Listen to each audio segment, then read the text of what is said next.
Guys, so to start off, one of the most important things in boxing is your technique. Now, all of the things that you're going to be capable of doing in the ring are going to be based on whether or not you have good technique or not, right? It's not only going to be, it's also going to, let's see, the way that you want to think about it, your technique is going to limit what positions you're able to get into in the ring, right? Which means that if you can't get into a certain position, right, getting your weight on the front foot, right, or like maybe you're not very good on the back foot, if you're not able to get into those positions, right, or slipping, you're not going to be able to use those positions to bait attacks from your opponents for you to counter, right? So like, just a real quick idea, when I talk about like pull counters and stuff, if you're on the line, you're here, you're kind of in a neutral position. If you pull this way, right, so say your opponent shoots a right hand, their head's going to wind up in this zone. If you pull counter with a left hook, right, that's a very common boxing motion, right, or pull counter the jab, right, pull this way, right hand over the top. Essentially, all boxing motions stem off of these motions, all of them. Right? All of your slipping, your rolling, your catching, your control, it all looks the same off of these motions. So just practicing these positions will allow you to get into these positions so that you can set up attacks, right? Bait an attack, slip off the line, counter, right? Bait an attack, slip off the line, and counter. Now, it's being able to get into those positions. Let me see, what am I going to say?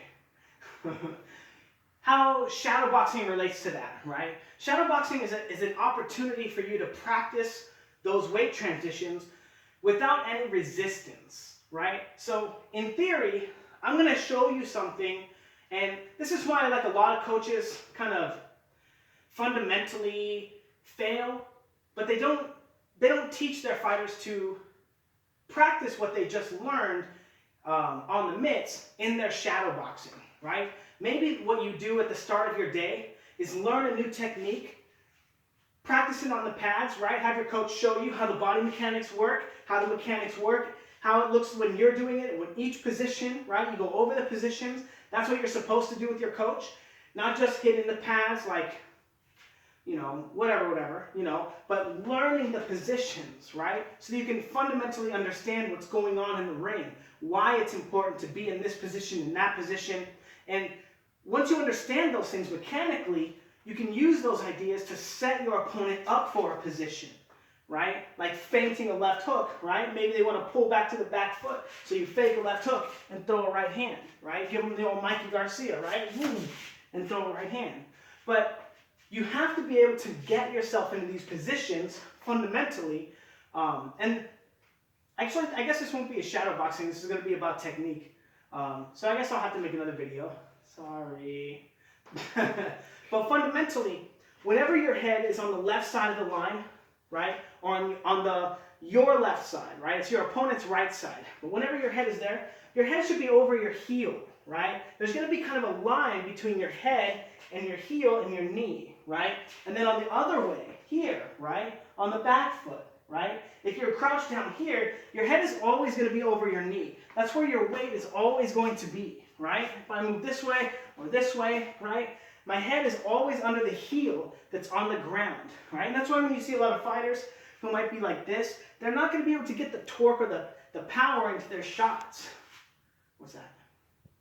But they're not going to be able to get their weight into the punches because they're not turning their feet. Right? So it's extremely important that when you throw your shots, you allow your weight to transfer and pivot in your hips.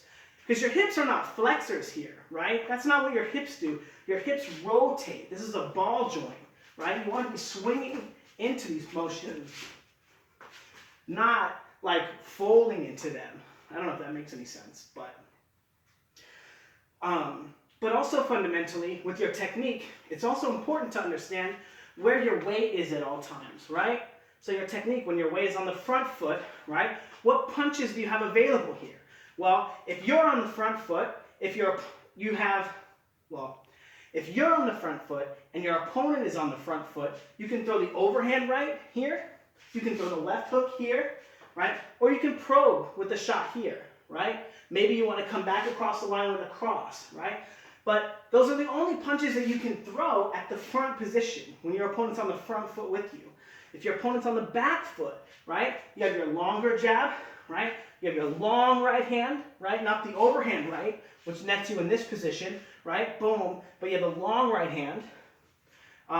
And that's about it, right? You can't really hit the guy with a hook when he's all the way on the back foot there, unless you kind of want to leap in, you know, give him the old Mayweather.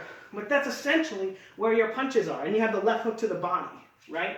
So understanding that, and then how you want to use your punches to manipulate your opponent's position, right? And that's a key fundamental aspect of boxing, is using your feints and your probes to manipulate the positioning of your opponent, right? And you can utilize that in your shadow boxing, right? For those of you that are curious, if your opponent's crossing the line, right? Say you choose this position to meet them on the line, right? They meet you head on the line, and now they take this outside angle, right? They start moving their head out this way. Maybe they want to make it a left hook, right? If I feint them, and they're going to move their head back to position 2, right? I might want to feint here, right? Transition my weight this way, and throw a right hand to their back foot, right? So you're going to feint, you're going to use this motion to manipulate their weight while you're on the back foot so you can attack them. And then vice versa, right? If they're on the back foot, right, you want to feint, get them to cross their head over the line, right, into your attack. But this is a fundamental and key aspect of boxing, understanding that you need to, not only does your body work this way, but your opponent's body works the same way. No matter how you slice it, no matter what position it is, right? The Philly shell, fighting on the back foot, right? All that fancy stuff. Or fighting on the front foot like every other fighter does, right? But being able to get from this position to this position, right? In however many ways. Yeah.